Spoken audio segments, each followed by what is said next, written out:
But this is our reprieve. This is our vacation from all of those realities, and I'm glad that you guys are here. Excellent. So, let's go die. Very close to it. Good thing you guys all have practice. You've already done it once. There's, nothing to fear now. And as we march forward into our whatever tomorrow brings, whatever today brings, whatever tonight brings, whatever is our new normal going forward.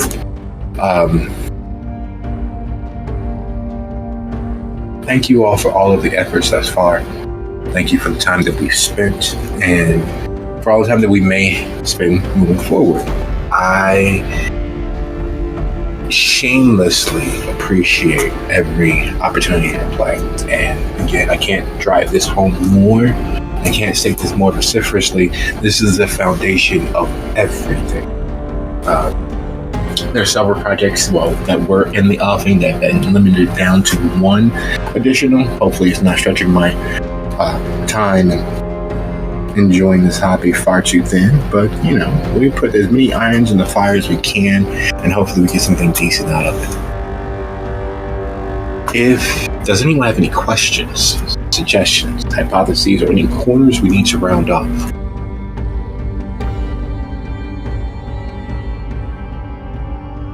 Nothing apart from what I had mentioned already, I think. Alright, sounds like that is always a good thing to have as much answers as possible. I believe that I get some of that text, that DM. Let me just double check, make sure here really quickly. Because I have found myself typing away frenetically and having a War and Peace Tolstoy-esque long reply and not hitting the send. I've done that before so many times. I did not hit send, but we will address those concerns of our ethical and moral rectitude in the coming, hopefully near the end of this episode, or if not, the very beginning of the next session, because we should not end on a cliffhanger, so there will be opportunities to get those other additional moments out in post, not directly from all of that wealth and fountains of imagination that you guys bring to your stories.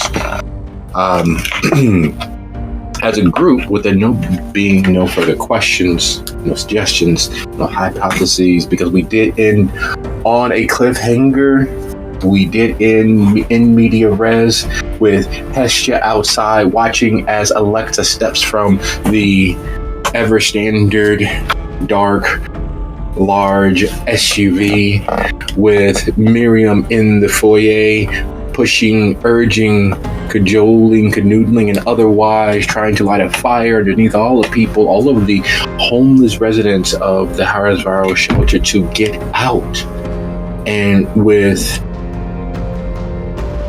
Sophia and Lucio caught in flagrante, as it were, before the coming onslaught of these specters of times unimagined, from these fountains of destruction for all things unliving, for these very real truths that there are more things in heaven and earth than in all of man's wild wanderings. So, officially, this is Soup City Sins Season 12, Episode 3. Flying like flags, trilling like bugles. And as is our usual, we will start in a particular order based on our names. And our names begin out in counter alphabetical order. So Sophia, held in place by the cooling arms of shadow made manifest. Held in place because one of the many mechanical aspects of summoning the full weight of the Shadowland into physical form means that the wielder is unable to physically move. So your order has effectively frozen you both in this moment as the tentacles surround, mindfully holding you with the intent now gone. The conscious mind of the person behind them, the person be responsible, now gone. You are able to peer into his eyes. You are able to peer into his soul and realize that underneath all of that inky, everlasting blackness that is his eyes, there's another being at play. And you can see them occasionally peeking out. Their red-tinted pupils, their slightly amber glowing irises meeting yours. And with all of the experience of the Rosalinis, of all of the experiences that Sophia has, it is clear, without having to delve too deeply into that learned education, that the being inside Lucio, the being now compelling his body, making itself at home in his soul, while not a greater demon, while not even a jackal or bane, is a being that has never existed in the physical.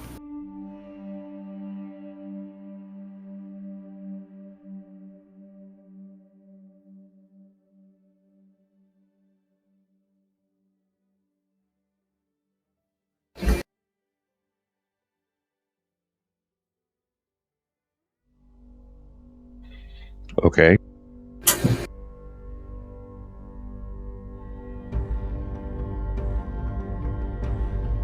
What would you like to attempt? What would you like to consider? What would you like to do?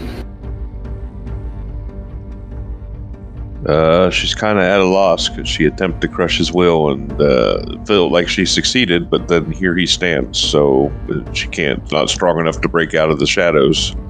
So I don't know. She wouldn't know what to do at this point, so.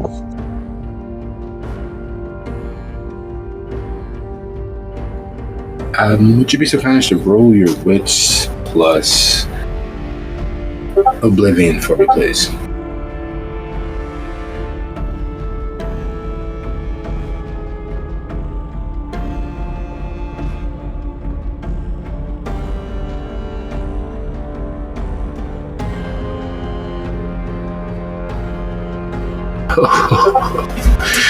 All right. Well, fate has other ends in mind for you.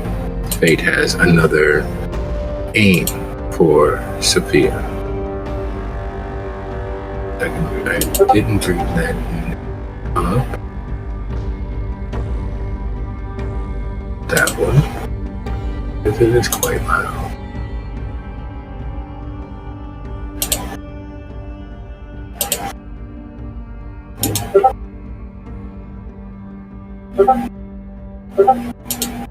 There we go.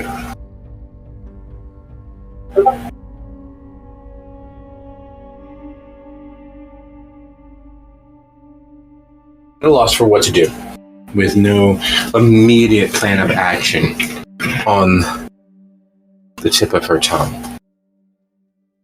Sophia knows that by the state of the being inhabiting him, by the state of the thing now moving around him, that as it has never lived, it is bound by the laws of the shadow, it is bound by the laws of the other side, it is bound by its word, and is bound by, if entered into a negotiation, until the negotiation has ended, can take no active harm against the living.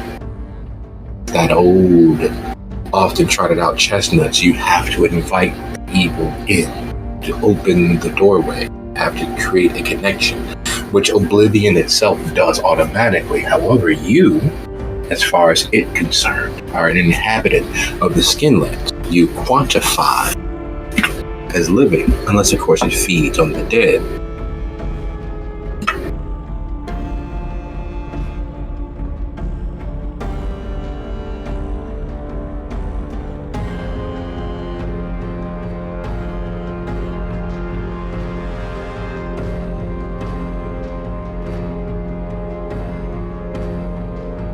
All right, well.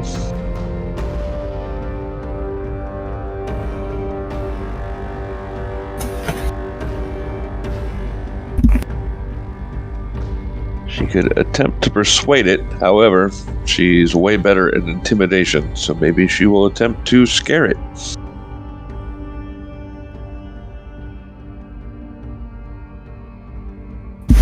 Okay, how so? What are we doing?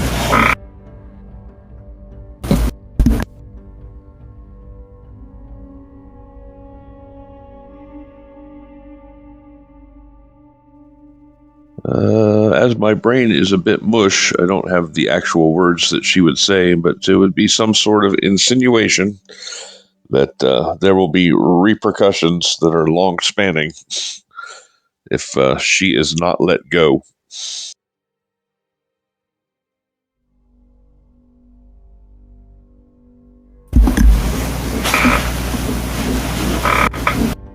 Okay.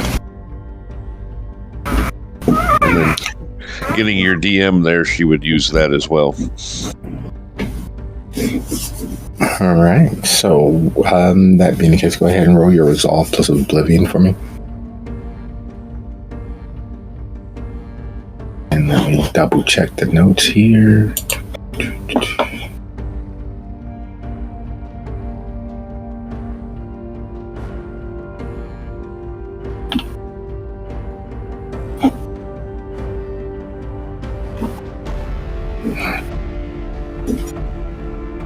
Oh. There are times, and then there are times.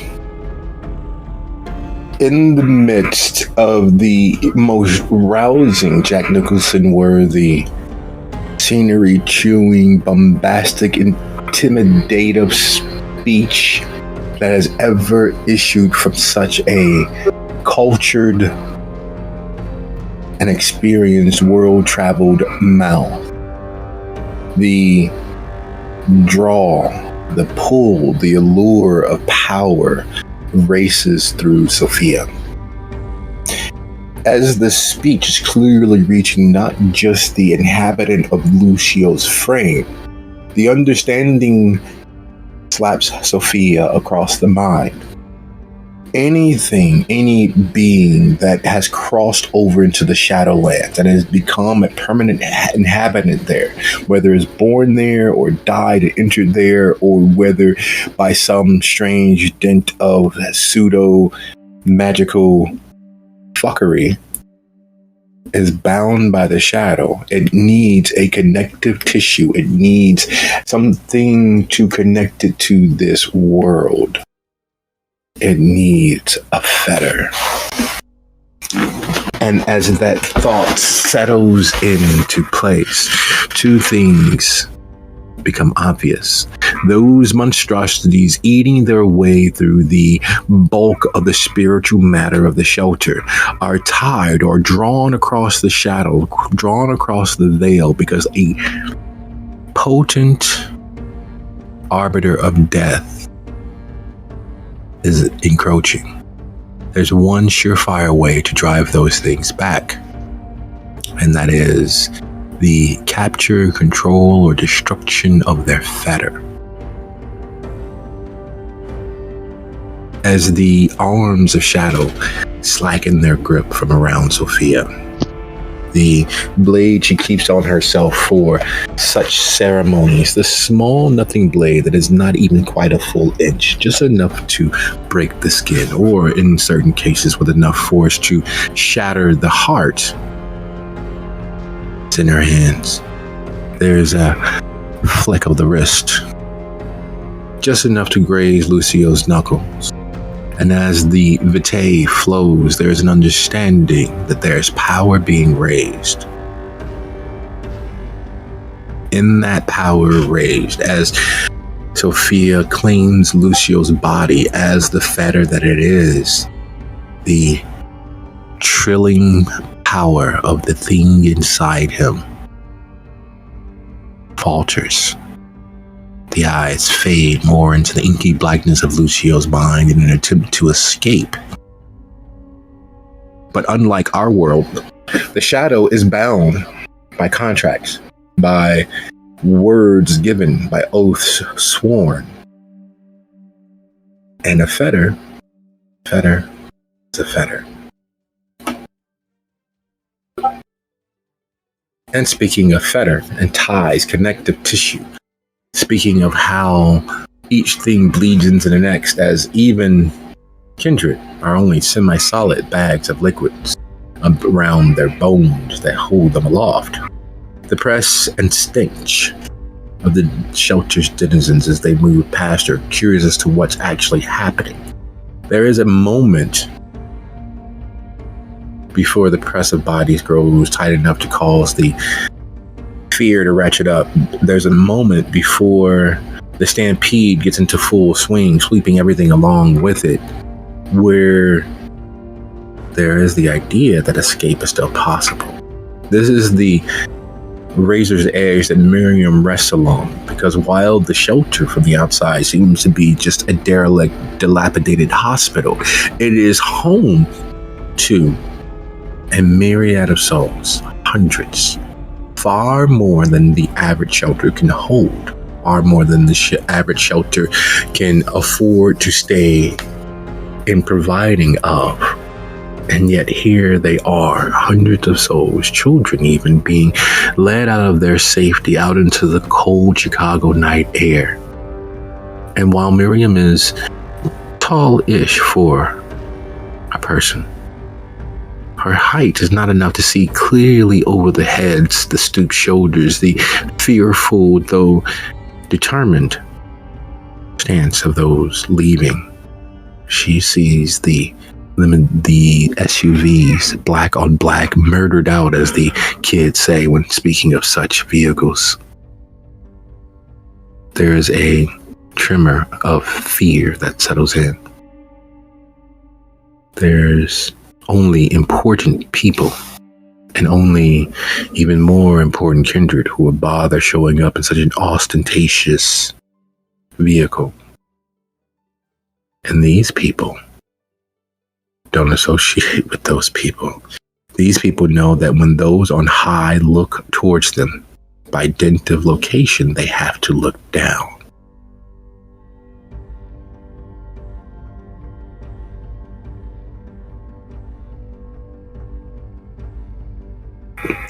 But what is Miriam attempting to do?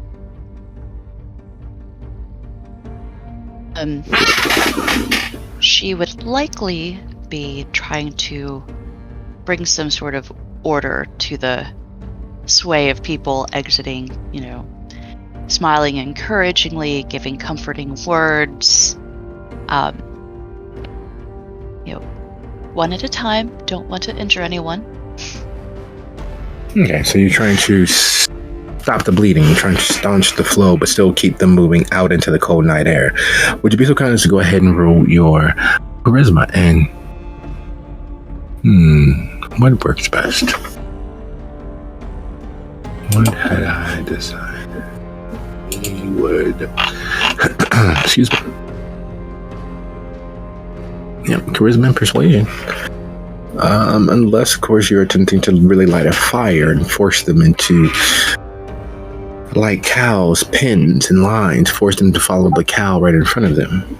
Then, of course, that would be charisma intimidation. She's not at all intimidating, so persuasion would be her wheelhouse.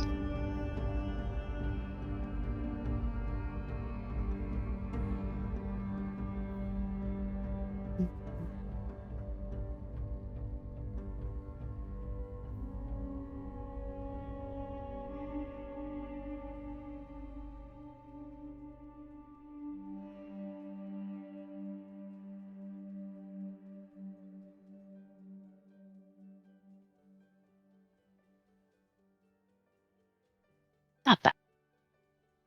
You see a few faces turn towards you as they pause amidst the flow out the doors. You see a few begin to sidle side by side, forming a small queue, others taking note and following along. It's one of the many things that those in power, especially cult leaders, politicos who have fully given themselves over to fascism, understand.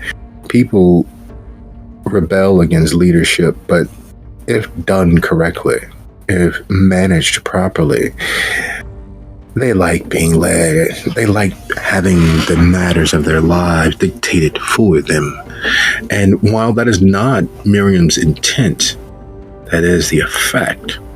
She clearly seems leadership worthy. She's clearly not homeless. She's clearly not strung out on any illegal substance. She is clearly someone of note. And then outside there is that vehicle, so it is clear that Miss Green and Mrs. Rochi and all of the others have found a new person in charge. And so it's probably best to just go along. After all, the worst thing can happen is they get a little cold. They've all been cold, whether physically or emotionally. These are for lack of a better word, the bottom of the barrel. These are people who have lost hope so many times that the merest inkling of it is enough to break their hearts. These are people who have worked themselves back to a semblance of humanity. There is okay to be safe. It is okay to laugh. It is okay to be part of something. And for the third time, that safety, that sanctuary, that security has been taken from them. And speaking of taking from them, loss and the abandonment of hope, there is someone masking, someone covering, someone altering Melinda's ability to trace and track her children. Because that's what they are, for lack of a better word. They are her children. They are beings to which she has applied all the love, care, and consideration in her heart. And while she knew it would be difficult, she sent them with the hope that they will remain free and out of the way of things. But as it stands, you are aware that they were in the same presence, in the same premise, where a high-ranking baron was exsanguinated, where a battle erupted that was determined and destined to cause the lives of many. If you all had not been there, the catastrophe and loss of immortality and life that would have occurred is astronomical. And yet someone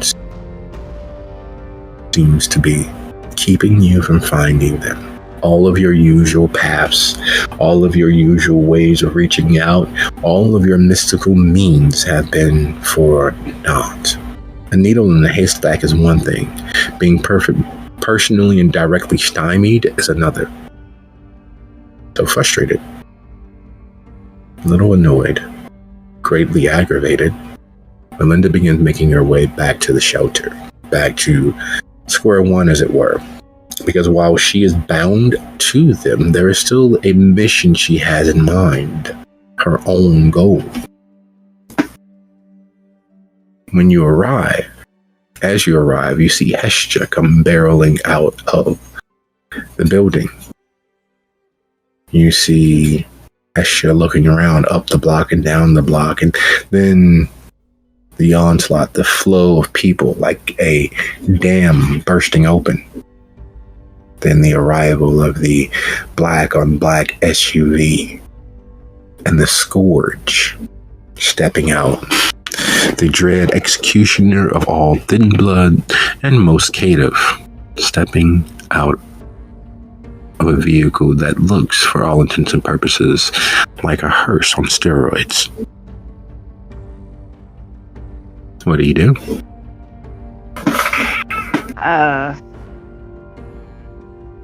I immediately pick up my pace, and I make my way immediately to Hestia. Put my hand on her shoulder, and and say, just quietly to her, What is happening? Why is he here? Why is this Scourge here?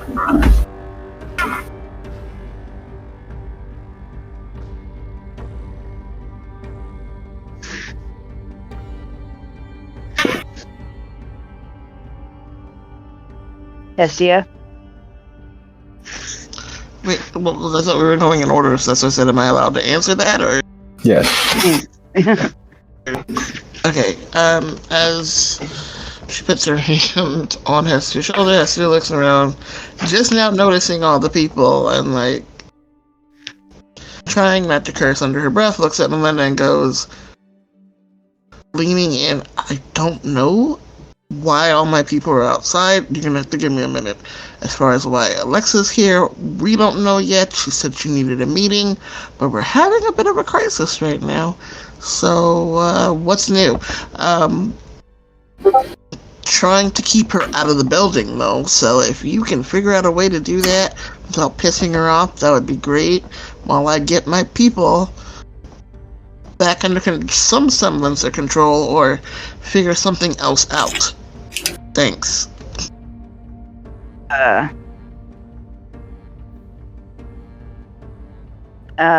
Melinda goes over to Alexa. Very politely smiles at her. Bows a little bit respectfully.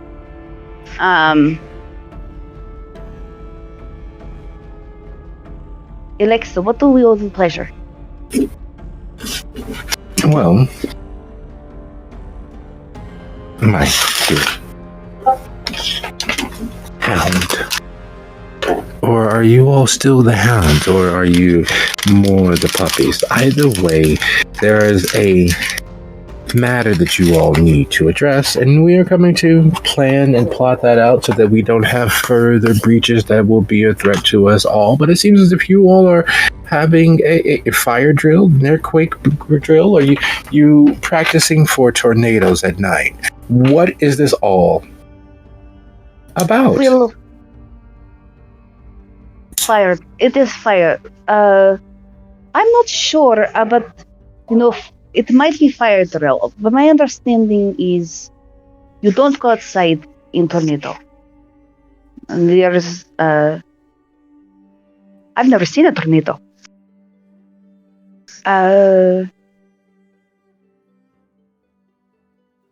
But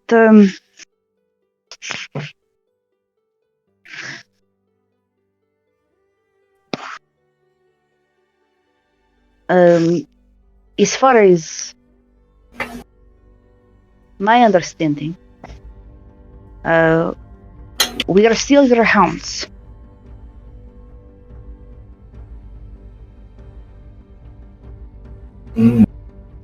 See. And if we have good behavior, we should remain so for the next 10 years, at least.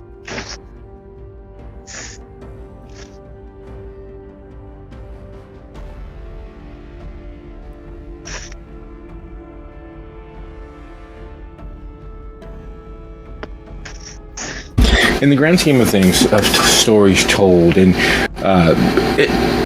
images weaved through the power of word, in the grand scale of every lie thought of and uttered, in the grand scheme of distractions made verbally, this ranks somewhere near, well, I think the chart only goes to 100, so we'll stop there. It is clear that Alexa has made up in her mind that whatever it is that you are attempting to do, she doesn't approve. She has that small twist of the corners of her lip that says that she is contemplating seeing what your muscles might look like if they were devoid of the skin holding them in place. Her blue eyes, not clearly of any particular ethnicity, but her voice clearly of some Latin heritage, settle on you. as if you are the linchpin. You are the center of the puzzle. You are the Gordian knot that needs cutting to untangle this mess, to get to the root cause of it. In the grand scheme of things, the look that she gives you is the perfectly penultimate expression of a psychopathic mind. There is nothing remotely human or even kindred in that stare. And while there's the small quirking of the corners of the mouth, that is the only thing remotely living about this being in front of you. And you've been a kindred long enough and around power long enough to know what this is. This is the full expression of the last thing that most mortals and some kindred ever see.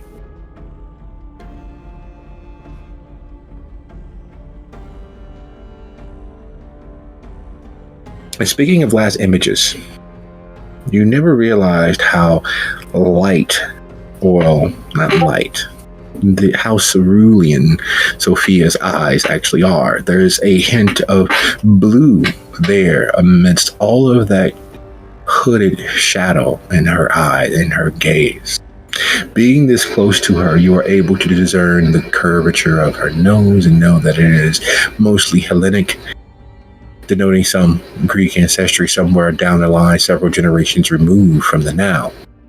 Her jawline is strong despite its waifishness, and there is a power, a mass there that hits you full-fledged in the chest. And you've been hit by many things, by many people, vehicles, bullets, ballista, knives thrown across rooms, guns thrown as if you were the old 1950s Superman, and claws made of vitae and magic. And yet this is the hardest hitting, the most damaging thing that you've run across in quite some time. And as the world spins out of reason, and you're floating in that space between wakefulness and dream, where the moments of the dream seem far more real than the world around you. Is there any thought that Lucio has when the voice begins crawling around? This is nice. Who'd have thunk a cave would end here? Ooh, I have fingers. What are these? 1, 2, 3, 4, 5. Oh, toes, I can feel them. Why are they bound up like this? His immediate reaction and thought is, get the fuck out of my head. Oh, you're very high. I'm Maurice. Who are you? Get out. It doesn't work that way. You want to make a deal? Out. Would you be so kind as to go ahead and roll your charisma and intimidation while you're speaking? And as you are making demand and forcing for space and pushing for release, pushing for the sanctity of your own mind and your own thoughts, there is a weight to you had not previously understood. There is a weight from all the things that you are connected with. There is swimming in what you are, ties to all the darkness of this world and the next. Swimming in all that you are is some old, not infinitely old, but nearly so presence. It's light and airy. It's like a summer breeze mid-April before the winds pick up speed and start tearing through the trees. This is that soft initial faint. It's just there. It's like the trailing scent of perfume. In you is also a connective tissue a small sliver of a thread. And as you stare there in the darkness, forcing Maurice further from your conscious space, that thread ends in white hair. Not just any white hair, but shockingly bright, almost glowing white hair and blue eyes. There, sitting in this web of all these shadows spinning off and into infinity, is this person that you've seen the worst of, or at least you believed you've seen the worst of. But it's not the feral version you ran into. She smiles at you down the line to where you are. You can feel it, that smile that causes your skin to brighten. You know you're not blushing, but it definitely feels as if you're suddenly warmer, as if there's butterflies in the stomach. Lucio, I believe we should talk while we have this moment. It won't last. And with you being so very close to your final death, this may be our last opportunity. Allow me to apologize. I wasn't quite in my right mind. No, she wasn't in her right mind. No one's in their right mind. Are you sure you want me to go? You want to be along with this thing? She's far worse than me. She really... Oh, shit. Hang up. Ah! And Maurice's voice fades. You can feel your body. You know that it is there, but you know that you are not completely there alone. There's a flash of something, a quick scent, a hint of magic, a hint of power, and then there's that voice. Blakeneed's voice, her smile, her warmth, the tie between you and her. And the question is, what do you do?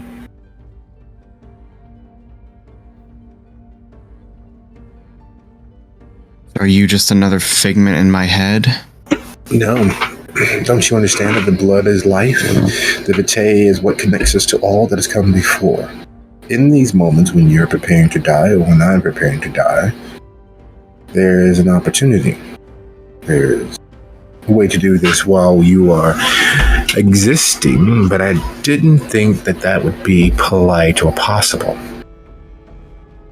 Before you cross over into all of that inky blackness, or before you lose your way permanently, would you like to have a word? This may be our only chance. You think I'm giving up that easily? No, I think that you, like your father, like all of your line, including the line that connects to me, are inherently hopeless believers in whatever cause we put our mind to. Even if it's impractical.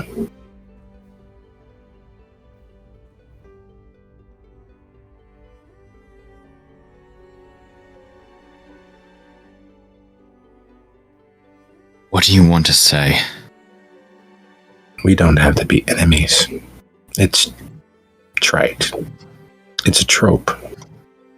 And while, yes, I do feel the need to obtain my revenge, and unless, of course, this conversation goes well, we'll continue to arrange for that moment some night if you survive many years hence. But it doesn't have to be.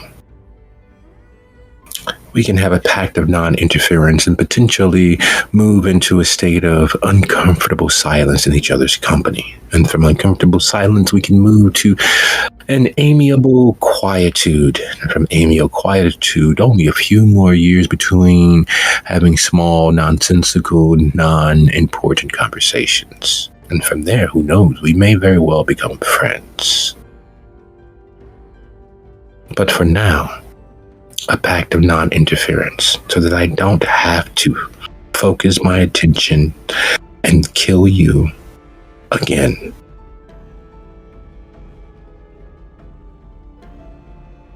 Or it can be on and popping, as the kids say these days.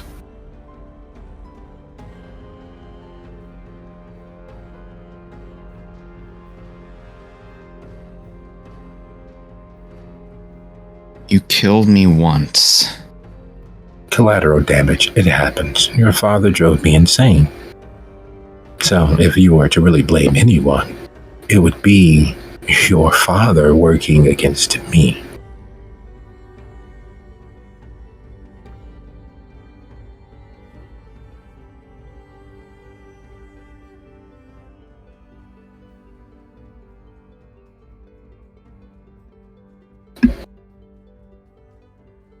This is not how I expected our next meeting to go, to say the least. The last time I saw you, I wanted nothing more than to make you suffer before I finally took back the blood you took from me. You say that, but you don't have that darkness in you yet. Soon, maybe, but right now, no. You don't think so? Oh, I know not. I know those who have tasted the hard blood. I know what they look like. I know what they smell like. I know what they taste like. And that ain't you, pal. You're not that guy. I can teach you how to be that guy and keep enough of you left. But right now, you're not.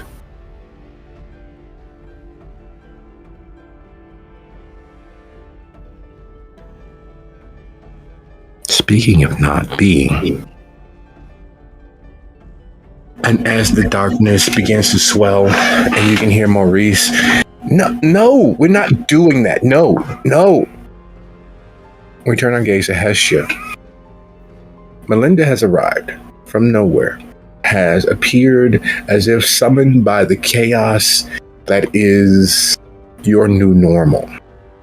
The flow of bodies from the shelter looks as if Moses was mid-parting the Red Sea and decided, well, fuck it, we can swim across.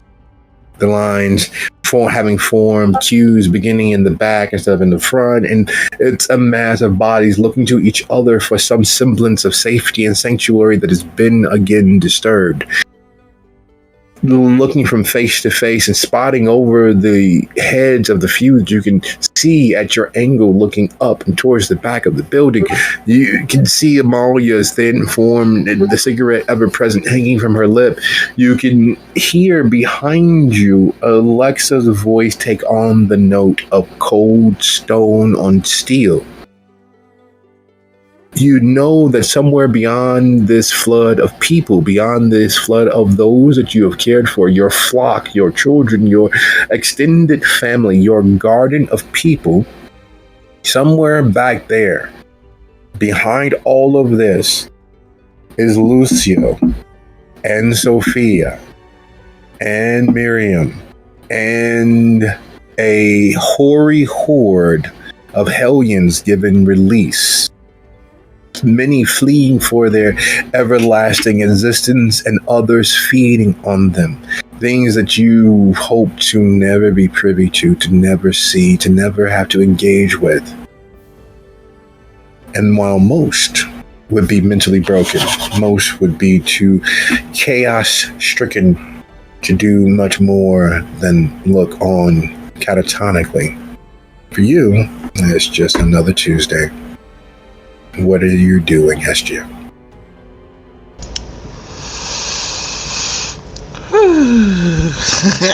Okay, so catching Amelia's eyes, she gives her a soft, kind of sorry shrug, like, but then locking eyes with Alexa, she gives her the 1 minute and then mouths the word please to her.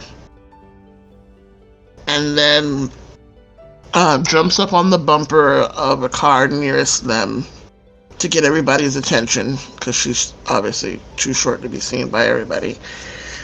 And raising her voice so that it carries, and am turning on mesmerize. Yeah, mesmerize. So that's manipulation and dominance. 1, 2, 3, 4, 5.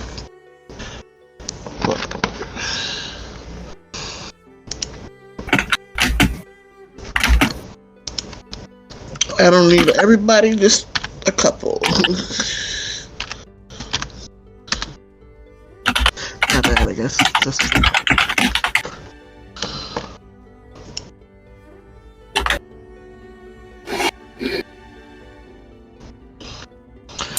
Yeah, I don't know if I have a group. Just says mesmerize. I mean, she's gonna, I guess, like, pick the one that she knows the most people listen to and follow. And get their attention. So. Okay. Just the one person. But she has, that was a 2, so whatever that means. Like I said, climbing up on the bumper. Alright guys, I know this is crazy and you're all probably wondering what the actual heck we are doing outside in this cold weather. But the thing is, it's almost Christmas, and I know every year we do a toy exchange for the kids and like a meal and everything. And we're still going to do that. That's not changed, that's not the thing. But I thought we would have something a little bit fun so that we can all get to know each other and get to know our neighborhood and do a little bit of a scavenger hunt. So, surprise! Yay! Scavenger hunt! I just want you guys to look for a couple little things for me. It's not super competitive or nothing. Just find 3 things that you find interesting about our neighborhood and come back and let us know. We'll compile a list so that maybe we can help our local church out, or if there's a wall of graffiti, maybe we can all go out as a group and paint it and make this place look better. You know, those kind of ideas. I know you guys have heart and you guys are amazing and I appreciate you all and I love having the shelter open for you guys, but I think we should extend that love and help out into the neighborhood. So yeah, this is what we're doing tonight. You don't have to stay out long. I know it's cold again, but just humor me a little bit, okay? And I promise it'll be worth it. Gets down off the car bumper carefully and waits to see what happens first before she does anything else. As she is climbing down off the bumper, would you be so kind as to go ahead and roll your charisma and persuasion for me?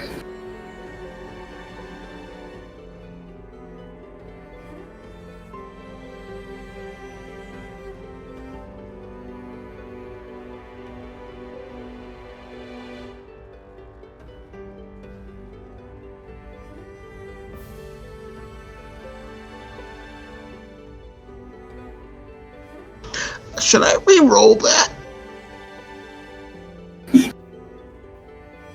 Well, now, that is entirely up to you. What would you like to do? Would you like to allow your beast to be responsible for what happens next? Oh my goodness! Which button did you hit? The red one is to mitigate criticals. Daggone it! Because you didn't know, I you thought it was can go just a ahead and hit willpower roll. the red. But because you didn't know, you can attack the critical little honk there, whereas the one at the farthest right of the thirst roll.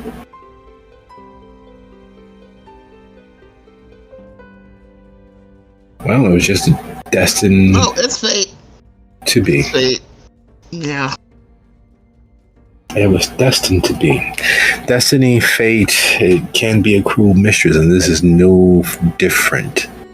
For the first time in over 10 years, the carefully constructed veneer of civility and humanity that Hestia has kept in place for the persons of the shelter falls away.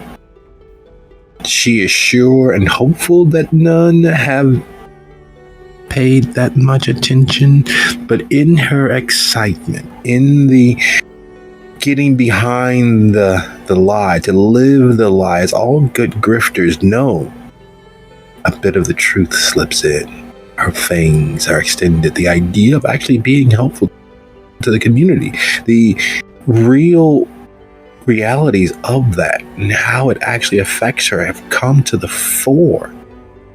For a brief, flickering, shiny moment, it is clear. It is impossible to turn away from the fact that with reaching into the mind of Amanda, one of the older residents, Amelia's former friend, when Amalia was actually out on the streets, when Amalia was the general of a homeless army, basically, when she moved from tent city to tent city, offering what food she was able to make, what food she was able to find, what food she was able to grow, because there are gardens throughout the city hidden in places that most would not think, that are manned by the homeless and indigent and those out of polite society. Amalia was one of those people who kept these gardens and hidden places and foraged and fed others. But Amanda had been near and around Amalia for quite some time. And then she sees it.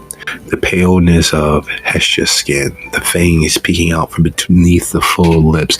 The starved, almost frenzy-like piercing gaze as it reaches into her mind, and she screams, "Yeah, let's help these people!" Like, wait, oh my god, she's a fucking zombie! And like the worst game of telephone that you've ever seen, witnessed, you hear the murmur starting, and you realize, looking at your skin, that the veins beneath are visible because, well, you are dead and you haven't blushed in such a long time. You've never been close enough with the focus of so many people's attention before. You've always been able to skate without risking, without gambling. But now you have them all. 250 souls looking towards you. 250 souls hearing Amanda respond the way that she does, and begin stirring them on and mentioning you are a zombie, and it moves from one to the next. A little murmur here, and the little kid looking at you as you step down off the car, and the beast whispering, "Well, fuck me for a fool.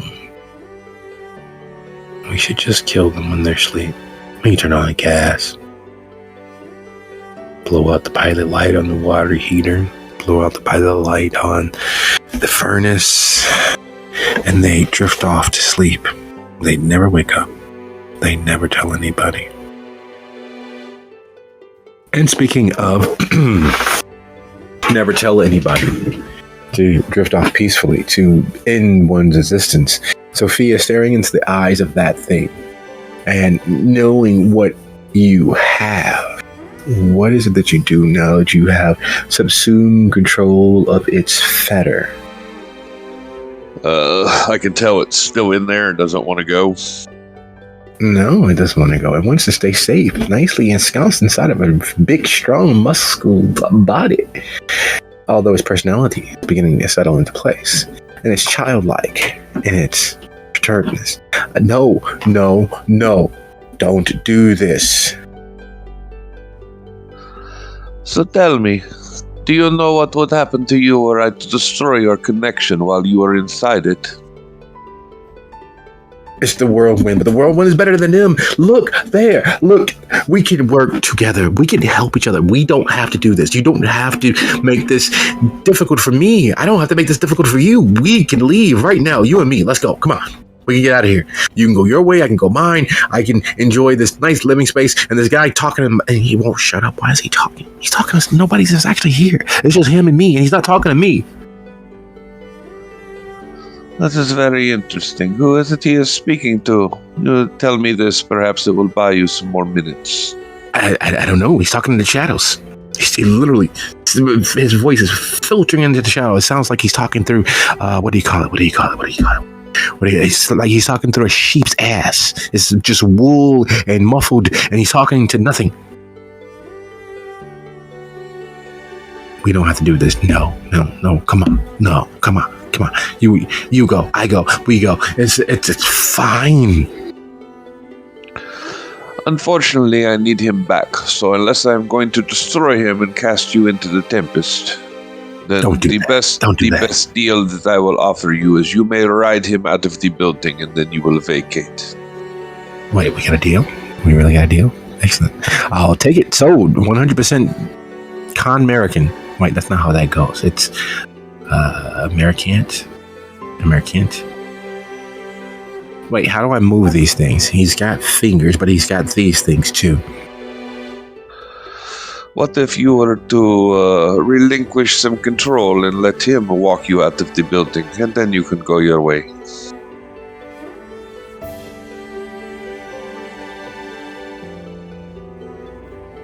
Okay. He is better at driving than you are. Deal. Just don't let those things eat me. Why are they so fucking close? They normally take forever. They're not that big. This is weird. It is weird. Do you know what they are coming for? Oh, there's a lot of death in the offing. And we were all here because do you know what it's like? Tasting life. Drinking it down. Feeling it warm you and actually being able to feel. When you put it like that, I do. And it's coming here. It's not far. It's close enough. You can smell it. All the many souls that this... hopefully it's not a person. That would mean it's a dictator. Dictators are bad. But this person, this being, whatever they are, all the souls they've killed. It's so delicious. Just even now, it smells like, what do you call it? Shit pie. No, what do you guys call it? No, it's not shit pie. It's not cake. It's a home destroyed meal. No, wait, no, it's not. I do not know. The translation is probably lost on me. However, it's probably best for us to move away from the portal, yes? Oh, this whole building is a portal. This whole building is a gateway. It is one of the meccas. It is... How do you say? El Dio? No, that's day. It's a border. It's a border crossing. Yes, border crossing. That's it. It's a border crossing. We can exist here without having to use our stuff to be here. We don't require much energy to exist, to float around places like this. There's like 75 of these things. Wait, 75? How do you count to 75? There's a lot of these things in this area. There's one that's a little quiet, what most people don't know about. It's connected with this place somehow. I don't know how it's connected, but it is. And you go through there, you can end up here. You can go through here and end up there. It's that way. And he points without even meaning to. You know that's north and slightly east of where you are. And then there's another one, there's a big one that way, and he instinctually points south, and you can imagine what is south, knowing approximately where the Tremere Chantry is. And then and then that way, and he points slightly south by southwest, and there's another one there. There's a big one. That one's a big one. If you get me out of here without being devoured, I'm gone. We have a deal. Let's go. Hey, you, come on, walk. And He can't. But then the tentacles, the arms, one of them unwraps from around you. The other twitches as if he's trying to move it like one would their fingers after their hand goes to sleep. Lucio, can you hear me?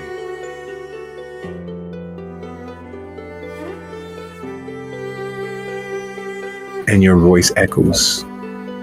Your voice carries. Because here, in the now, those things have eaten their way closer. The world, which is already thin between Kinlands and the Shadowlands in the shelter, have grown even thinner. It's two magnets being drawn together through several sheets of paper, but unlike most, where the magnets would just simply hold their distance, attracted though they were, unable to move themselves willingly apart, these magnets are eating through the paper, drawing closer and closer. Whatever the source that has drawn these souls here is close enough that the attraction has grown that you and everything connected with the shadow is slightly stronger.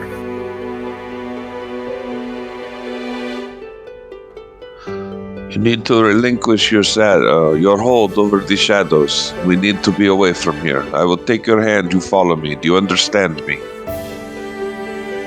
Yeah, I understand you fine. He's still talking to whatever that is. It's muffled. I don't know what he's saying.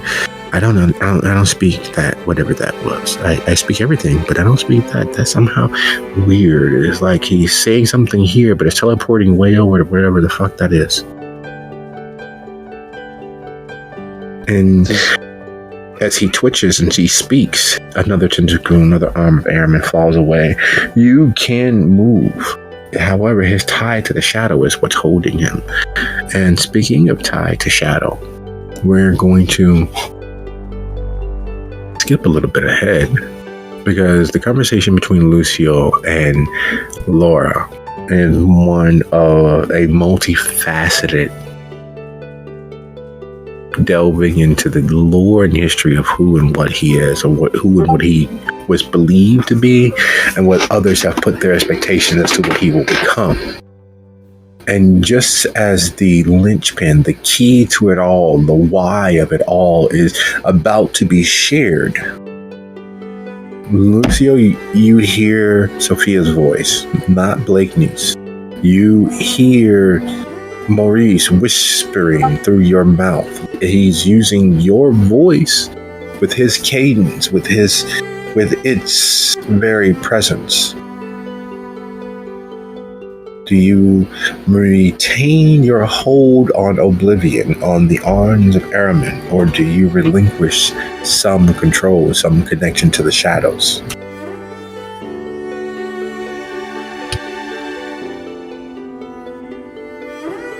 One.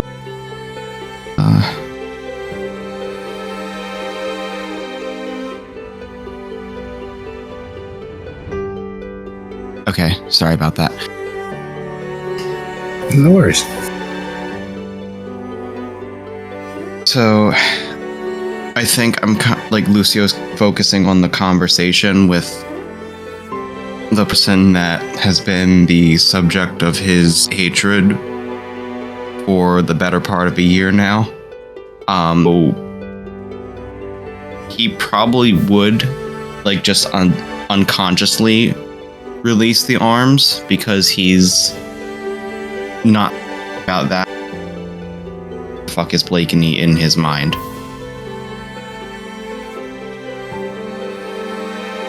Very interesting, because as you relinquish your connection to the shadows, as death of what you are becomes far more possible, Blakeney's voice ends as your grip on all of that darkness, of all that hate, both externally and internally, slips from your grasp, slips from your well-controlled hand. Would you be so kind as to go ahead and make 1/3 of your humanity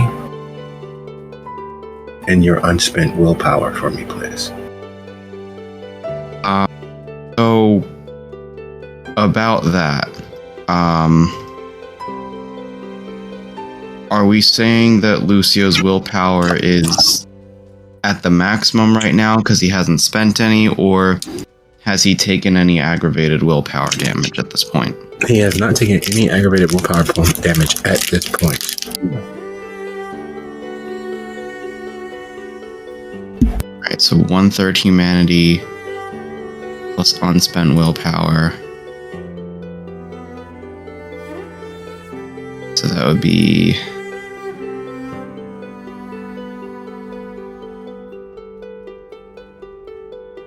I was about to ask if I should add hunger to this, but then I remembered I don't have any still.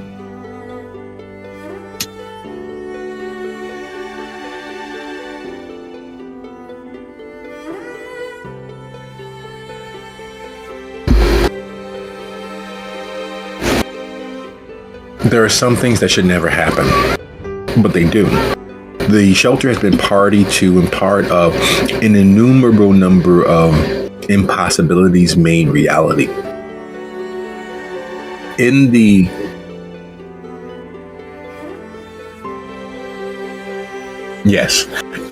maelstrom of the very vicissitudes of fate, in the maelstrom of all the chaos that has hounded their steps, in the maelstrom and the chaos and explosions of power,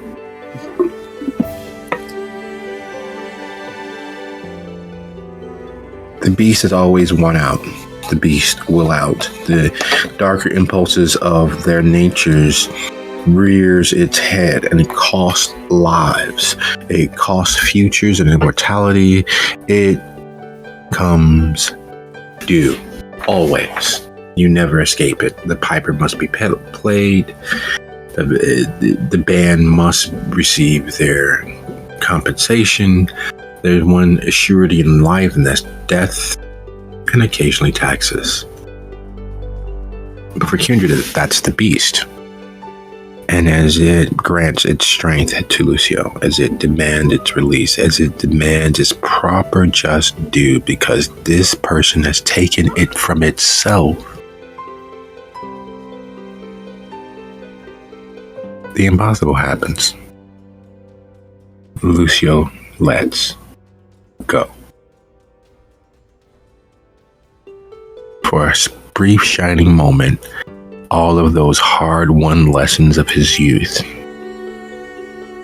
For a brief shining moment, all of those loving moments at his mother's side, all of those family moments that made him who he is, not who he could be, not who he was destined to be, but who he is, comes due. And as the last arm of Aramin drops from Sophia, so too do a river of tears begin leaking from Lucio's eyes.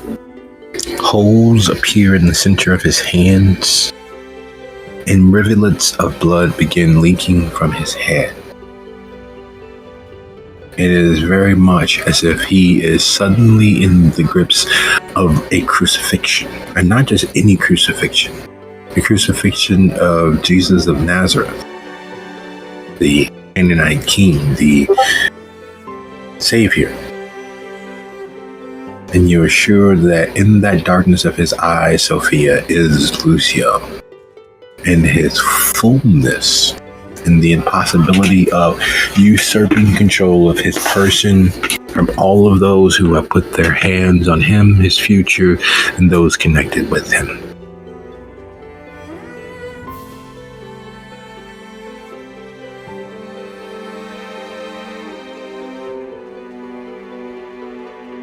Are you in there now? You in control?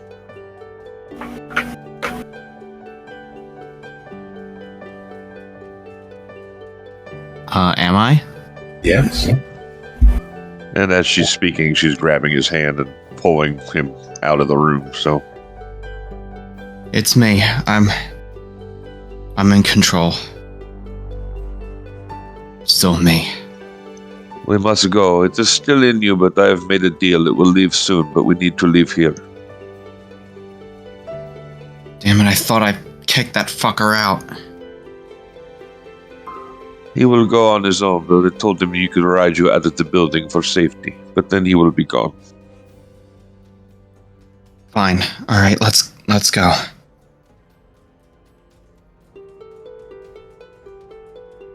And seeing that there's blood all over his face, I will ask him if there is a back way out of the building, because there's a whole lot of people out front, presumably. Basement morgue, I believe.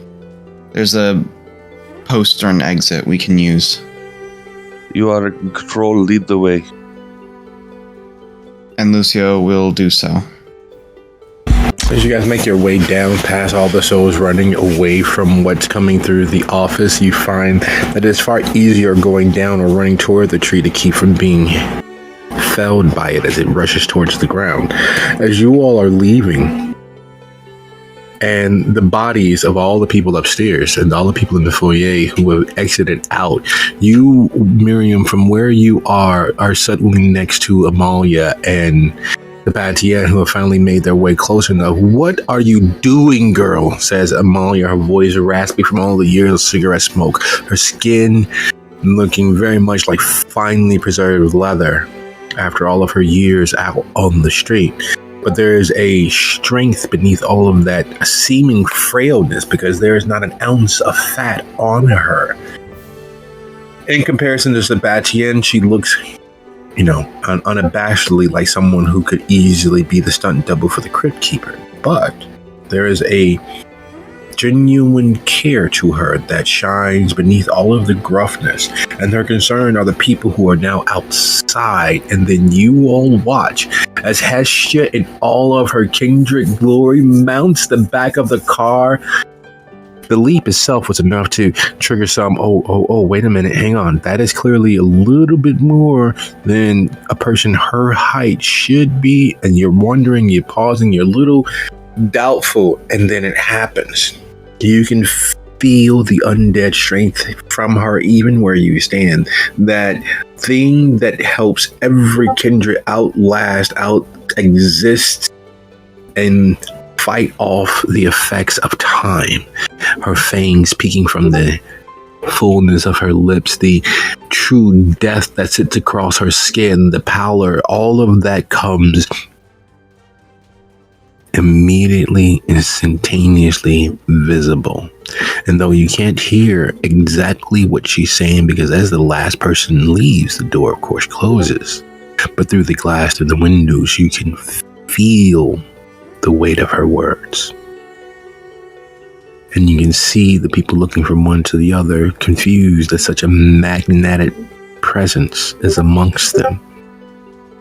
And then it changes. And while this is happening, what is it that you do, Miriam? Well, there was an issue. It seems to be mostly handled. Oh, flash her a winning smile.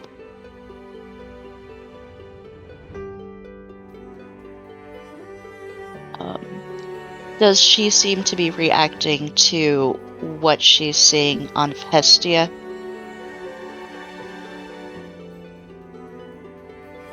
Her mouth has fallen open.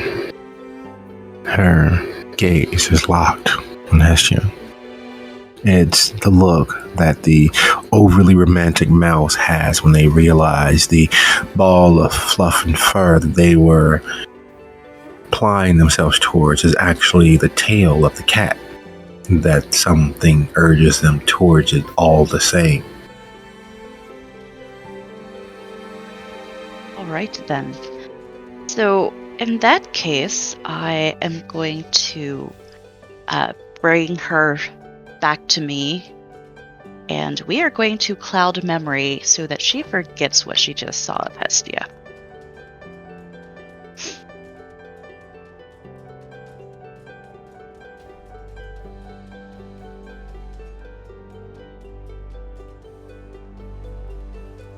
Alright, do you have your notes open so you can go ahead and roll that system? Or do you need me to provide you with your die pool? I've got it.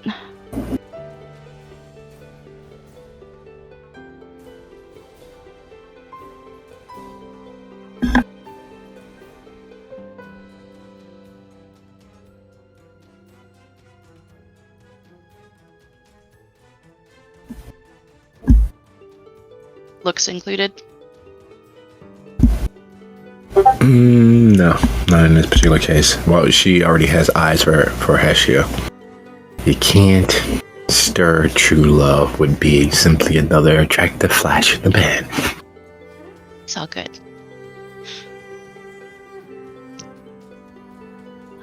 Let me spend a willpower on that, because this is important. Alright, let's see what we have here as things shake loose. She is unprepared because while other members of the coterie have utilized their presence, their might, their oral existence on members of the shelter, both staff and client, Amelias has been relatively safe in the kitchen, running things from the rear, leading from behind. And even knowing that Hestia, that the heart and beating soul of all of her most recent fantasies, knowing that Hestia is not a she, that Hestia is not living, while it is shocking,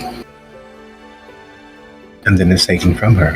What do you decide to do? Are you attempting to craft a plausible story while you tell her, or just make her blink and forget? Because you can subtly influence that forgetfulness. I'm going to tell her, oh, that's just a trick of the light. The street lamps, they are not flattering at all. Huh? Wait, what yeah, they are a little Harsh. bright. Just wait, what? Where is everyone going? Oh, I think Hestia was gathering them to have a meeting of some sorts outside. Sebastian looks from her to you and moves out the door.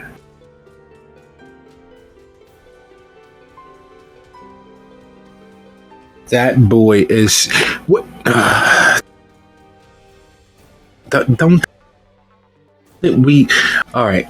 So there is a chest of coats on the north side of the building. I'll grab the one over here. We'll get them coats because a lot of them are not dressed for that. You know how. And she moves off to get the crate of coats. So moving to the north and grabbing the crate, and you see that it is in fact a full crate. It's not one of those milk crates, or it's not one of those steamer chests that you have seen. No, this is a full-on import crate. It is roughly 5.5 feet by 5.5 feet, and it is filled with parkas and driving jackets and all manner of coats designed for all manner of cold weather. It is, and the thing that you notice as you begin trying to push and pull it towards the door to get the coats where the people need them, many of these items still have their tags. Many of them still have their designer labels, as if someone horribly magnanimous either went out and purchased these items for the shelter, or the person that donated them either rarely or never wore any of these items, or what have you. These are things that are still fashionable. These are things that are, while yes, maybe potentially last season, are still very much in fashion. And those prices, the tag that catches your eye, $2,500. I will chuckle a little bit. It's like something that my mother would wear. And keep helping to move it. Getting the crate out the door is surprisingly easier than sliding it across the floor. Its weight, while not beyond the pale, is significant for the number of coats and other clothing you are sure is mixed inside this crate that is filled to overflowing. Making it outside, you hear a snarl and you look across the people gathered as Hestia steps off the car, and past her, closer to the street, is that black on black, murdered out SUV with the blonde Latina woman standing in front of. Melinda, would you be so kind as to describe yourself?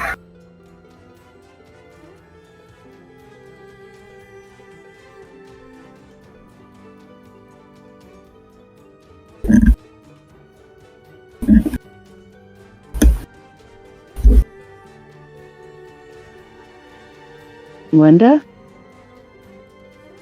Yes.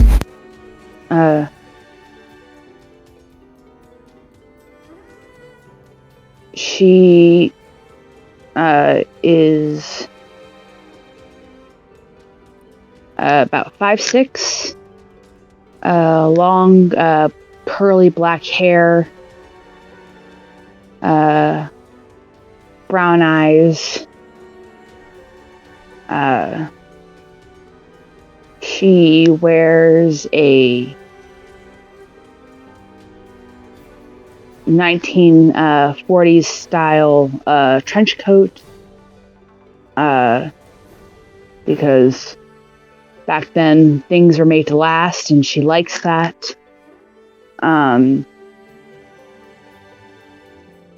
She, wears, slacks and like a button down. She really looks like she's pretty, and she really just looks like any semi-professional young woman you might see.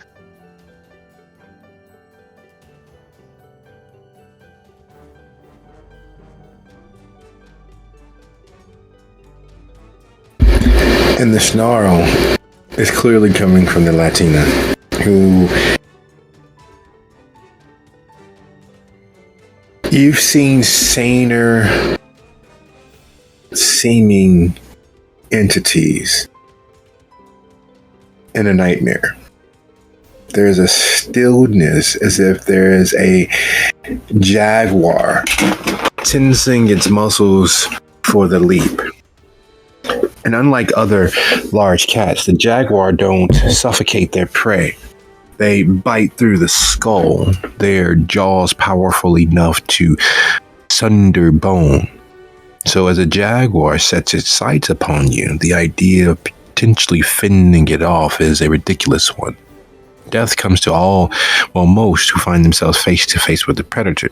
But there's certain apex predators where their surety of death is a kindness in and of itself because of the way that they kill. And that's what seems to be in the offing.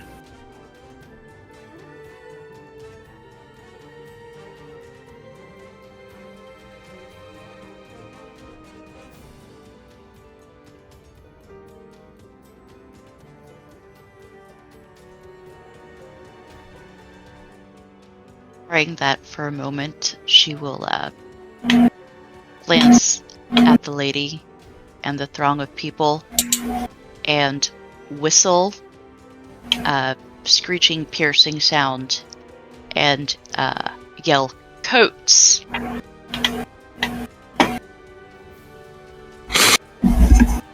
All right. And then she will cautiously watch the trio of kindred by the car, SUV, wherever they're standing. And as your gaze focuses and you do your best to mitigate catching anyone else's eye to look in that direction, stepping off the car, Hestia realizes what has taken place, what has been revealed. In the doing, Hestia also hears that snarl of attention-grabbing focus. And while Hestia's pondering what the next step should be and where they will go,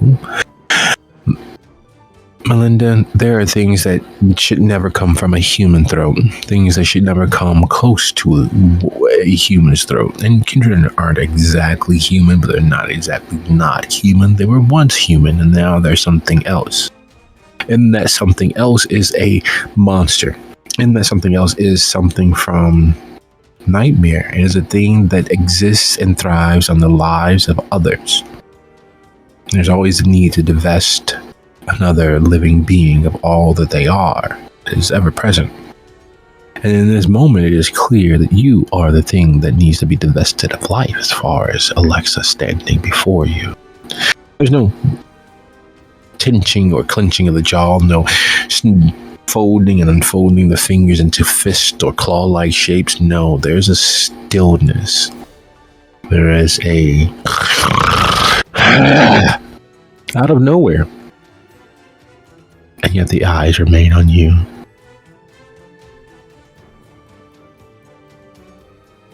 What do you do?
Let me think.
All right. So,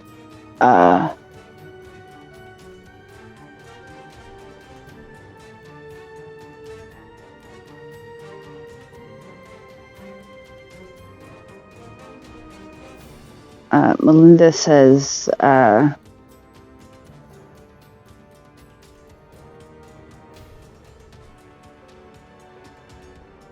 Alexa,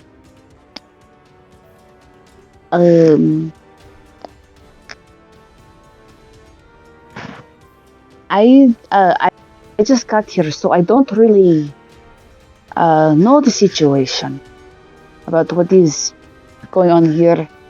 I arrived as people leaving.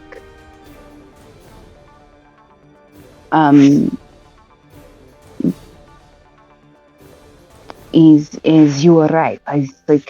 I don't know the situation.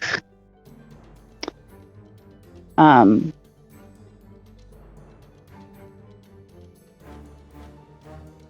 was asked to come over and see the reason of your visit, which is why I came over.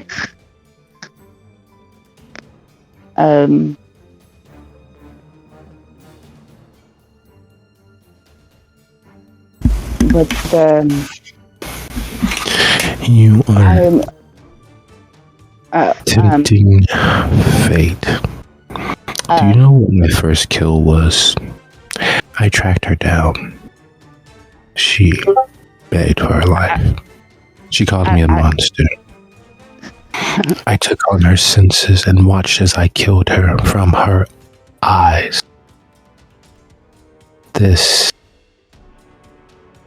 annoys me. I miss my friend Dizzy. You and all of you were the last to see her. And now this.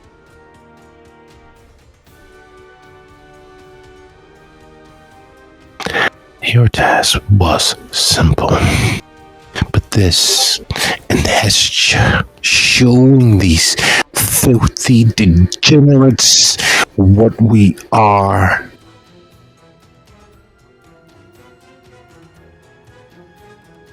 I'm sorry. You're sorry? Oh, why didn't you say so? So are we gonna have this meeting outside or inside? I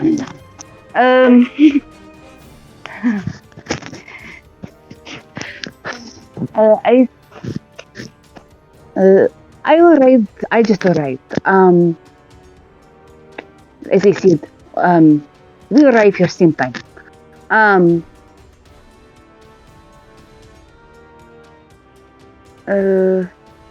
A little rudeness can be accepted if you guys apologize. So let's get inside. Well, you guys are clearly showing these people out the door. For me, I want to thank you for that. Let's get inside and have this meeting. Hestia, let's get inside. It is a little bit cold out here. We've done enough showing off. Yes. Maybe we find. Do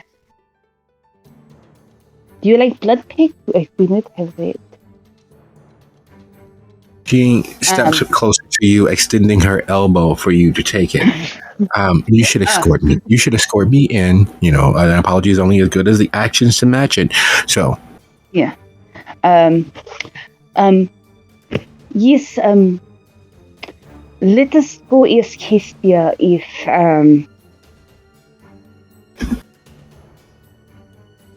my understanding is they were getting inside ready. Let's go ask her if inside ready. excellent. Let's go. I don't like being cold. Yeah. Hestia. Would you like Hestia. my jacket? Oh, that's a very nice jacket. I would love your jacket. Although, are you a B cup or C cup?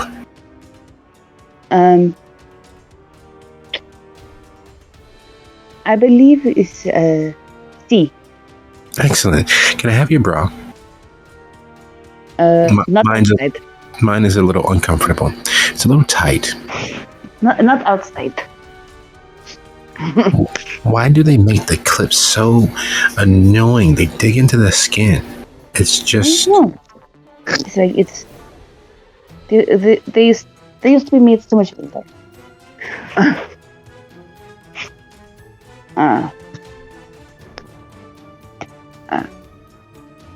And as you all begin walking closer to the building, you are moving closer to Hestia, who has watched as shock and fear rocketed through her flock, and the predator that is Alexa, like all feline predators, showing itself and then retreating once the attention was properly paid.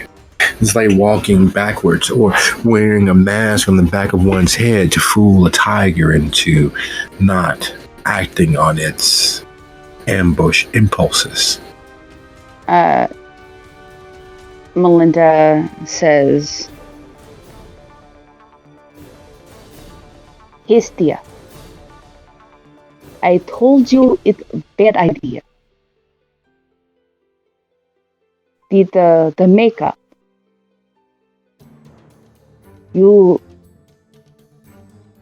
You watch too many of those scary Christmas movies.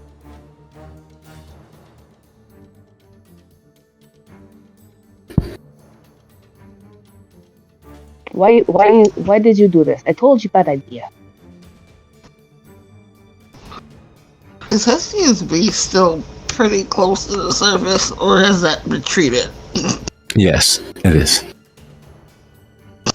It's not urging her to act, but it is very close to the surface. A Jack Frost movie with the killer snowman. Why you do that? You spend too much time on YouTube. I tell you spend too much time on YouTube. Makeup tutorials. There's a brow raise. A definite brow raise. And a head tilt. Looking at Melinda. And then looking at Alexa. Getting close enough so that only people with supernatural hearing can hear. Hopefully. What part of her not going in the building are we not getting?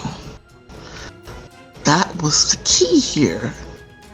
There are things in the building that want Alexa. They would like to eat her very much. And we don't want Alexa to go in the building. All right. That was the whole point of keeping Alexa out of the building, right, Alexa? But she apologized, so it's okay. I did not notice that, Alexa. No. See, she apologized for what she did. But my point is, there are things in the building that would like to make you their dinner. And we can't have that. No one eats me without my permission. Where are these things? I will kill them. No, see, they're supernatural and they're hard to kill. They're not killable. What are they? Everything is killable. She looks at Melinda. Do you remember the Inside Out flesh demons that were in that building that one time? Oh God. Yeah, them again. Oh God. Yeah, no. You don't want to go in the building. You know what? You know what, Alexa? You got to trust me. From that description alone. You know. Trust me, Alexa. I would love to talk to you. I know we have to plan. It's important. I get it, but we don't. As far as getting out of the cold, you know, Sophia. She has nice car. Yeah, she has that car, that limo. She's looking for Silvio to come back by now. He should be back. And do we have Sophia's number? Worse yet than having Sophia's number, Sophia and Lucio are exiting the building from the relatively hidden subterranean access, the tunnel that leads down to the morgue. Silvio is rounding the block behind them as he's made his full circuit, and as they're exiting this relatively secretly hidden entrance, having walked up the full tunnel, you all are at the near front of the building. Miriam passing out coats as if that is the Holy Mission and she is Joan of Arc. Lucio and Sophia looking far worse for wear, for having travailed through the full weight of all of the many souls exiting and fleeing and drawn all the same.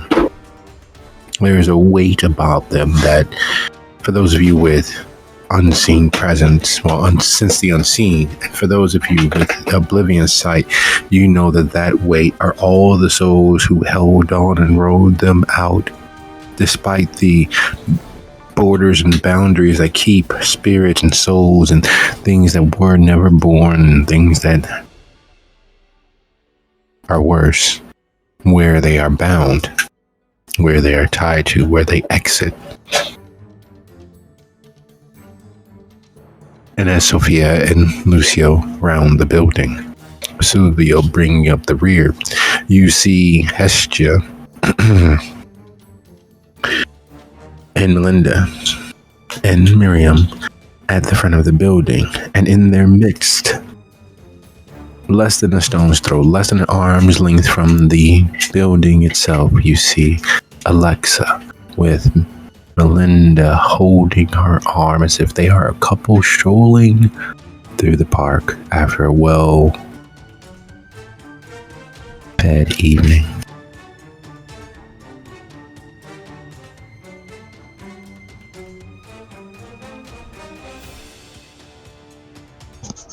I remember her. She stabbed me car.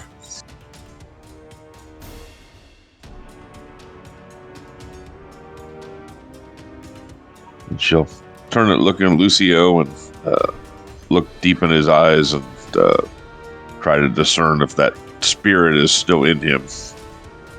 Oh no, far worse than the spirit.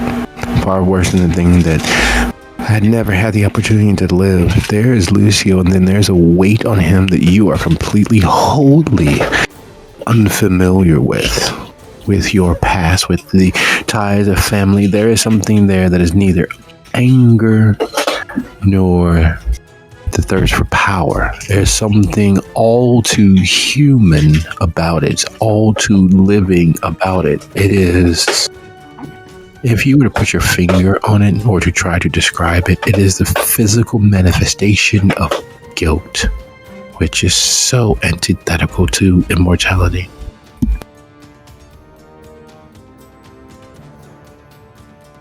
Lucio, how are you feeling right this moment? I feel like I look. And Lucio holds up his bleeding hands.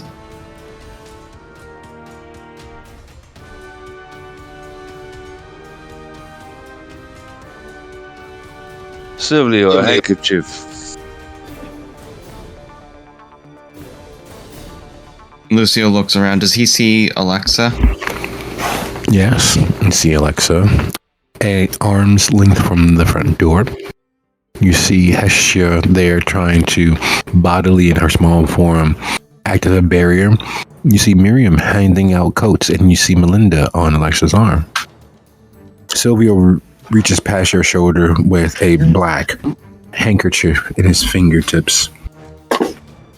Lucio takes it and starts trying to wipe off the blood pouring out of him.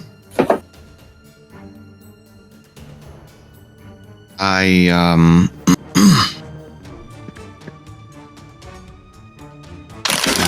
don't know if I want to talk too much about what just happened. That didn't go at all as I expected.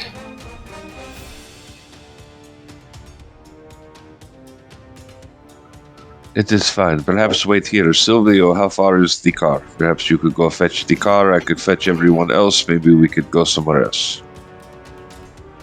Yeah, sure thing. Don't worry about the kerchief. We got stock in the company. And he moves towards the shelter to go past it toward the parking lot to get the vehicle. And as Silvio leaves you two alone, moving past the other three, we will take a quick pause. It is 9 after the hour. I will see you guys back here at 19 after.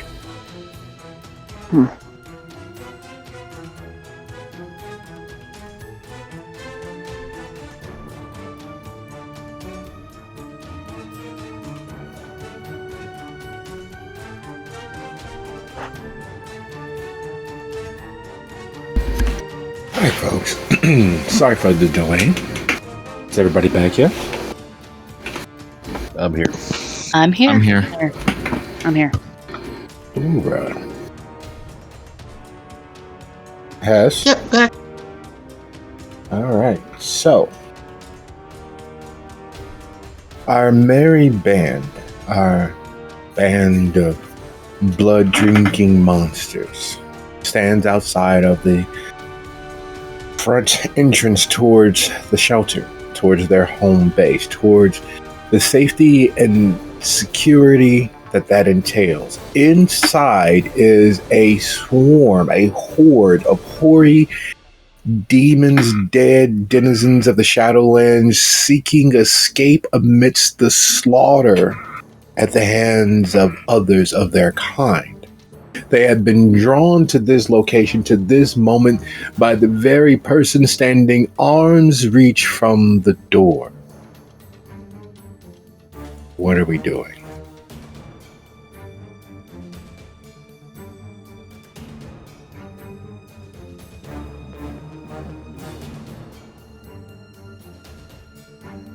Sophia will head towards them, kind of motioning for them to come to her.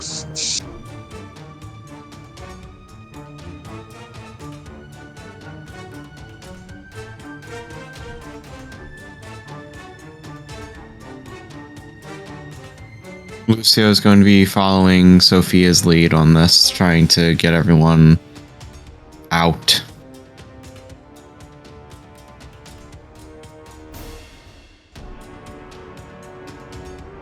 Hestia nods towards Lucio and Sophia. They can fill you in more, Alexa. I have to let my staff know what's going on. Then we can go have our meeting. Please. I know you're brave and amazing and super killer girl, but I'd just rather not have to deal with this right now.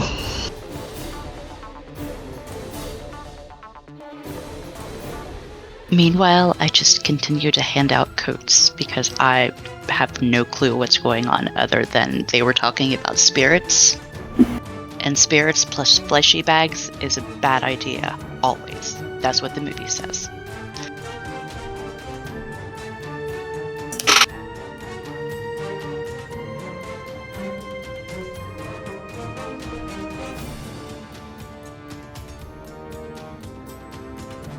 And Melinda?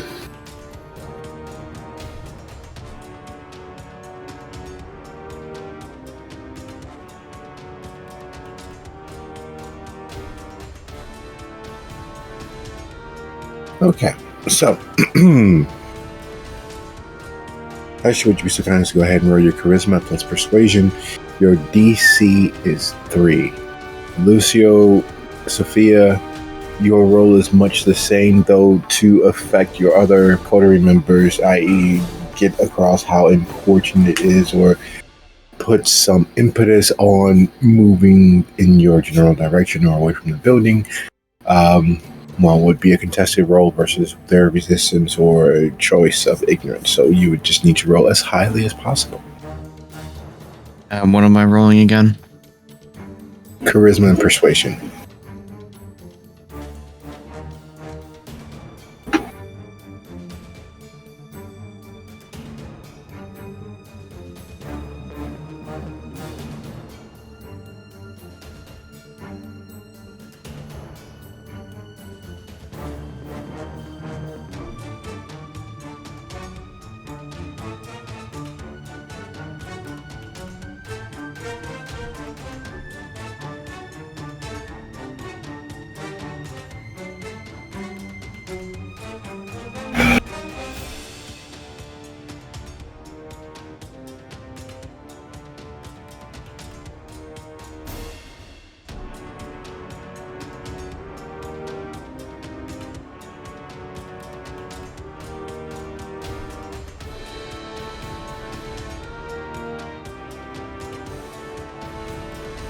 As you all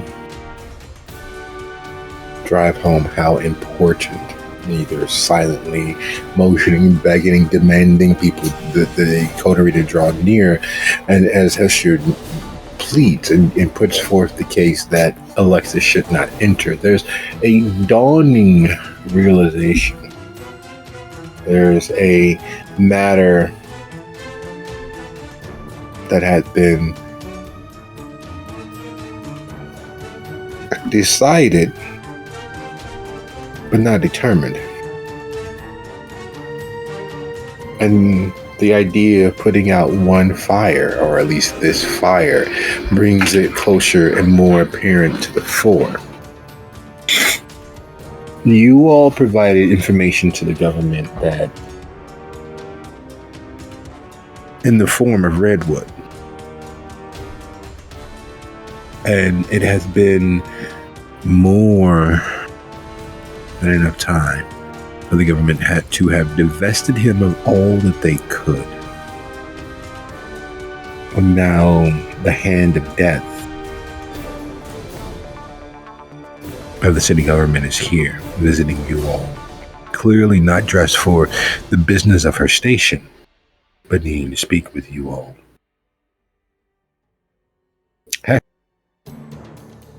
Having with certain individuals know that there was a mention of a sore subject between certain individuals, namely Prince Jackson and Nash.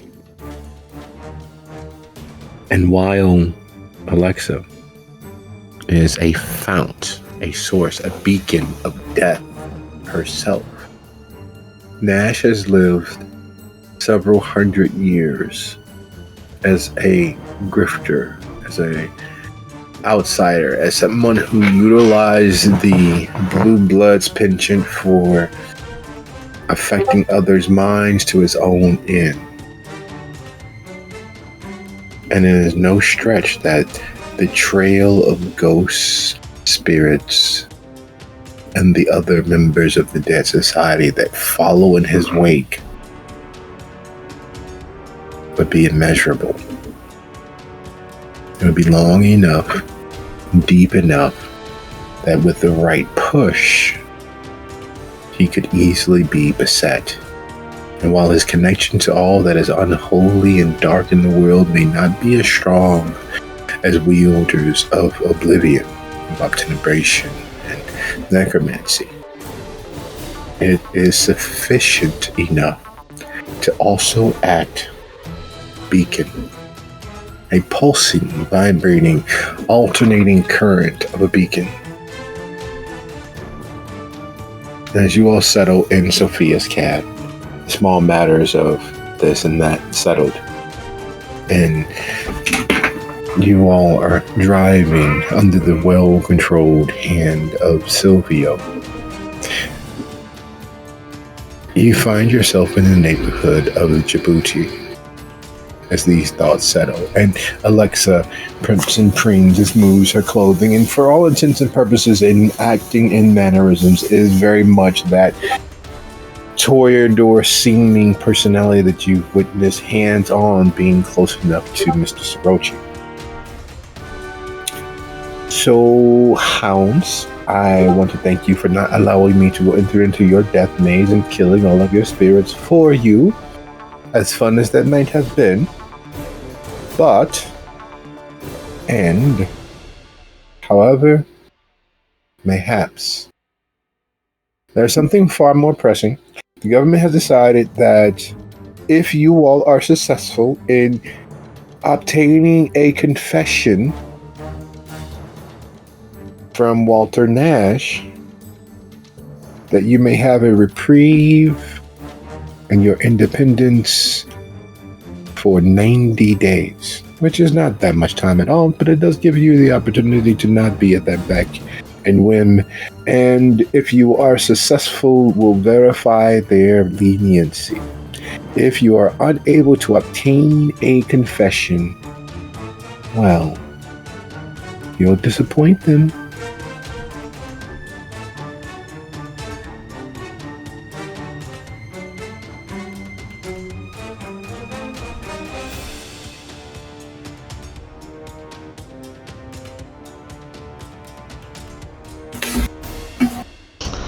Let's see, Alexa. And sighs. Yeah, that sounds about right.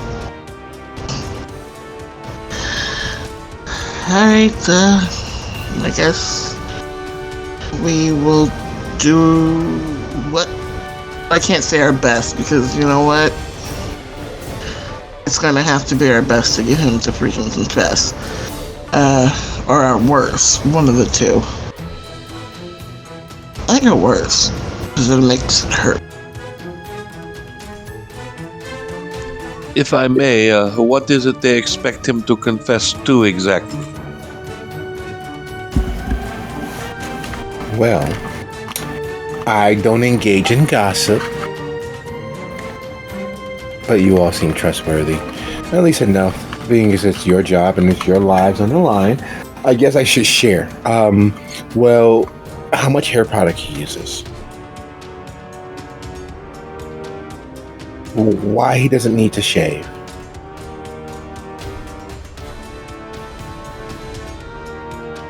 And most pressingly,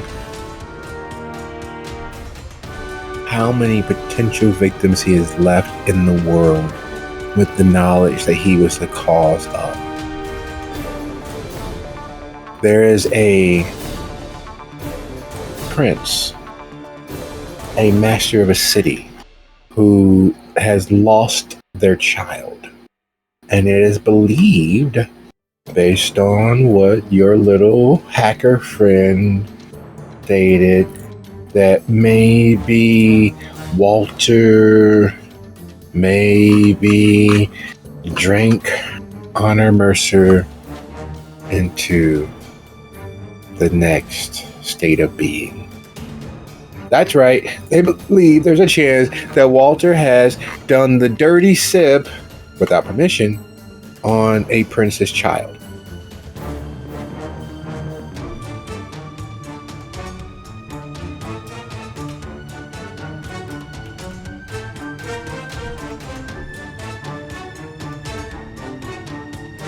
You speak of the Amaranth. Who? You mean the big D? The dirty sip? Yes. Yeah, how you say Diablo. Yes. She fits his preference. Young, pretty, college student, or landed gentry. I don't know why they called it that, but anyway. So, being as there is not a kill order, it's not something that I can do, but it is definitely something you all can accomplish and get in their good graces and buy yourselves a little time. It's either this or there's supposedly this big bad assassin that takes out other kindred who's been targeting people in Chicago, and Damien's been working on it, and Monique has been working on it, and no one asks me for my help. But they've been trying to track him down, and well, it's either Nash or him, and they don't want you guys to actually, have a chance at real success. They wouldn't put you against something that's just solely martial.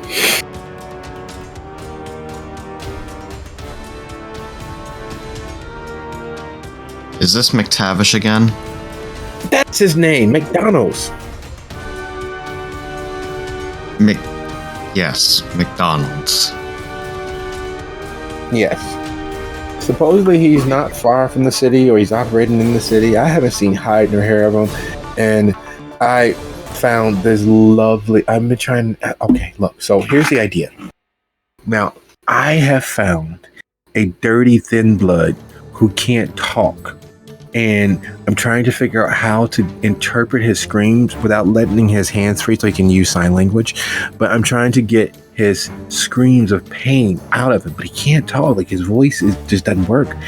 I think maybe somebody cut out his tongue or severed his vocal cords before he was made into a kindred. Maybe he can give it to you in Morse code. Yeah, but then I have to let his hands free. I don't really want to let his hands free because, people get silly. Shoots a very quick look at Melinda and then back at Lucio and then back at Melinda. Trying to get Lucio to look at Melinda like,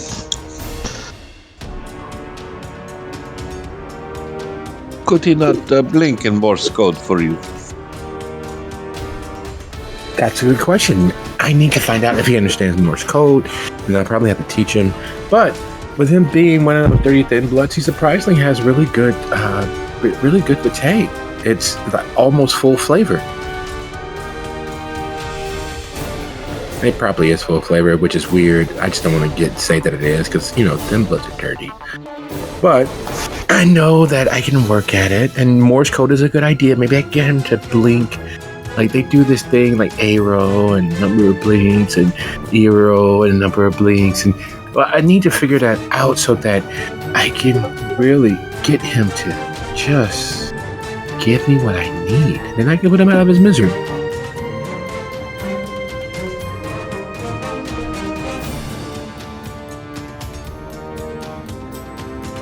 But either way, that's the plan. That's the goal. You all have 1 week. By the way.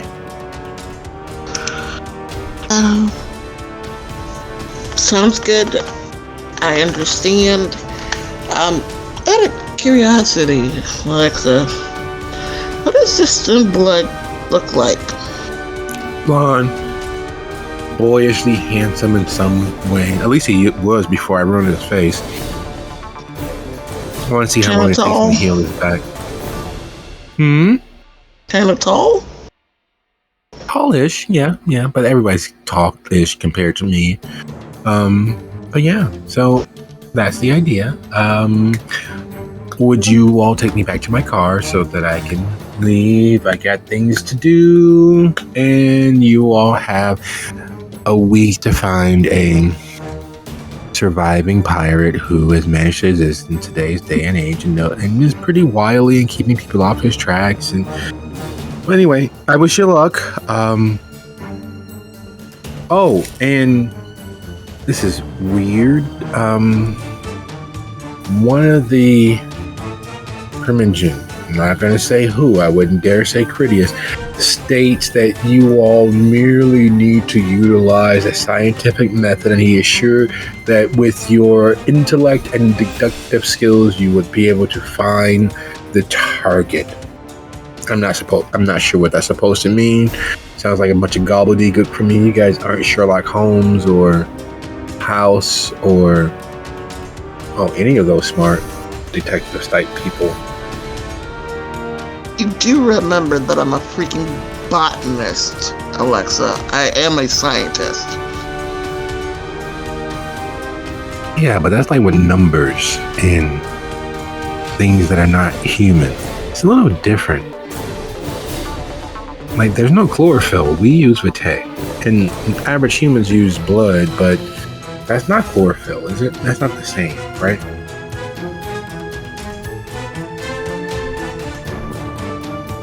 Yes, it just kind of like rubs her temples. Nope, you're right. That was stupid of me. No chlorophyll.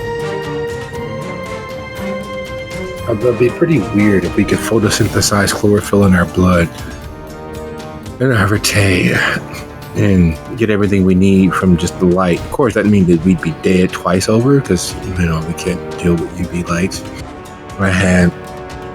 I tried powering a tanning bed on full and adding to its juice to see would it actually burn, and it didn't for like too many people to count. But finally, with one of the thin bloods I found, he actually started to burn. His skin smelled like bacon cooking. It was nice. I liked that. But if he had chlorophyll in his blood and could photosynthesize, can you imagine how much more pain he would be in?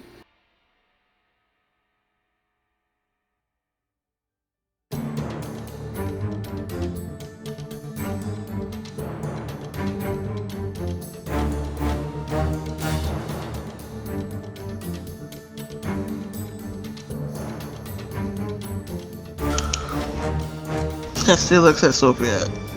Yeah, let's Can he go drop her off? Please. Please. Please.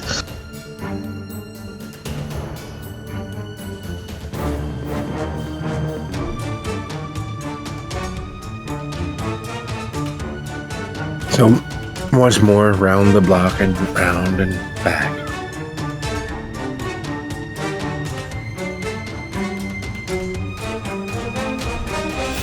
And as Alexa bids you all good evening, makes her goodbye, she stares to a small space between Lucio and Hestia, shakes her head, then closes the door, moving back to her SUV.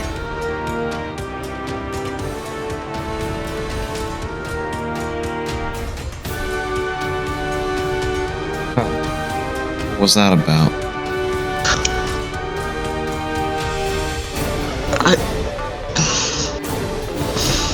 I don't know. She makes my head hurt.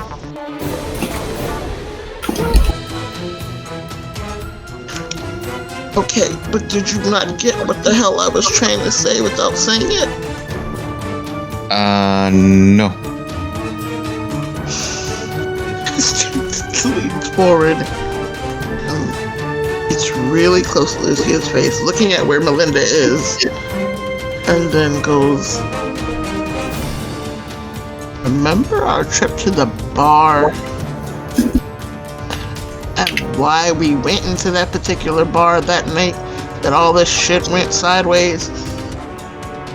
Yeah, because we were looking for Melinda's kids, right? Duh! Wait. What did they look like again? Blonde, couldn't speak, sorta tall.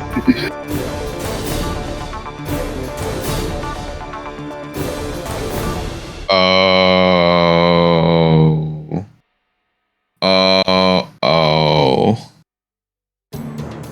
And wait. Hold the phone. Why didn't we just ask her to let that thin blood go? You wanna ask her to let that blood go? Yes! I didn't realize it was Melinda's!